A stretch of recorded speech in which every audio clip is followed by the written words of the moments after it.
Mango cake बनाने के लिए सबसे पहले हम एक बाउल के अंदर 2 खाने के चम्मच ऑयल ऐड करेंगे। ये रिफाइंड ऑयल है जिसकी कोई खुशबू, कोई स्मेल नहीं होती है। आप ऑयल की जगह बटर का यूज़ भी कर सकते हैं। ऑयल ऐड करने के बाद हम इसमें डाल देंगे 1/3 कप पाउडर शुगर। ये मैं घर में ही चीनी को ग्राइंडर के अंदर पीस के मैंने इसका पाउडर बना लिया था। तो यहाँ पे दोनों चीज़ों को मैंने अच्छे से 2 मिनट के लिए मिक्स कर लिया। अब हम इसमें डाल देंगे 3 खाने के चम्मच मैंगो प्यूरी।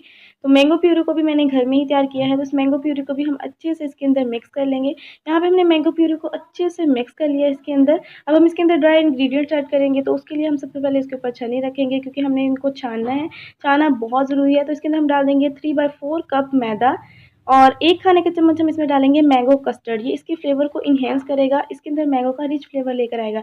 आधी चाय की चम्मच हम इसमें डाल देंगे बेकिंग पाउडर और चौथाई चाय का चम्मच हम इसमें डाल देंगे बेकिंग सोडा। तो ये सारी चीज़ों को हम अच्छे से मिक्स कर लेंगे। तो यहाँ पे हमने सारी चीज़ों को मिक्स कर लिया। अब हम हल्के हाथों के साथ सारी चीज़ों को अच्छे से मिक्स करेंगे। याद रहे कि यहाँ पे आपने बहुत ज़्यादा ओवर मिक्स नहीं करना है, बिल्कुल हल्के हाथों से मिक्स करना है। तो यहाँ पे हम इसमें डाल देंगे 1/4 कप और प्लस 1 टेबलस्पून मिल्क। मैंने 1/4 कप लिया है, उसके ऊपर मैंने 1 खाने का चम्मच दूध और लिया है और ये नॉर्मल दूध है, ठंडा दूध आपने कतई यूज़ नहीं करना है, नॉर्मल दूध ही आपने लेना है। तो यहाँ पे हमने बाकी का सारा दूध भी इसके अंदर डाल दिया और इसे हम अच्छे से हल्के हाथों से मिक्स कर लेते हैं।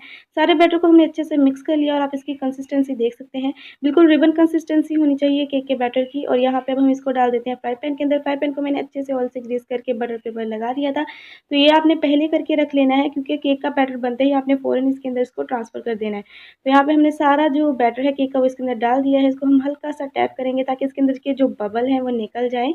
तो यहाँ पे हमने इसको अच्छे से टैप कर लिया है। तो इसको बेक करने के लिए मैंने यहाँ पे तवे को 5 मिनट पहले ही हाई फ्लेम पे रख दिया था। तवा अच्छे से प्रीहीट हो गया है। इसके ऊपर हम ये फ्राई पैन रख देंगे और इसको हम अच्छे से कवर करेंगे और इसका जो ये लिड है, अंदर सुराख है, इसको हम अच्छे से बंद कर देते हैं।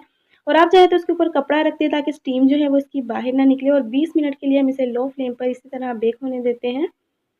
टोटल 20 मिनट हो चुके हैं यहाँ पे केक को बेक होते हुए और केक हमारा बहुत अच्छे से बेक हो गया है। छुरी या टूथपिक की मदद से आप इसको चेक कर सकते हैं, बिल्कुल साफ़ आ रही है, क्लियर आ रही है, तो ये बिल्कुल बेक है। इसको ठंडा होने देते हैं। तो यहाँ पे केक हमारा बहुत अच्छे से ठंडा हो गया है। मैंने इसे पहले नॉर्मल टेम्परेचर पर बाहर रख के ठंडा किया, फिर थोड़ी देर के लिए मैंने फ्रिज में रख दिया था। तो केक हमारा बहुत अच्छे से ठंडा हो गया है। इसका बटर पेपर रिमूव करते हैं और आप इसकी बैक साइड देख सकते हैं कितनी अच्छे से बेक हुआ है हमारा केक। तो यहाँ पे हम इसकी कटिंग कर लेते हैं और आपको कटिंग से पता चल रहा होगा केक हमारा कितना सॉफ्ट, कितना स्पंजी बना है।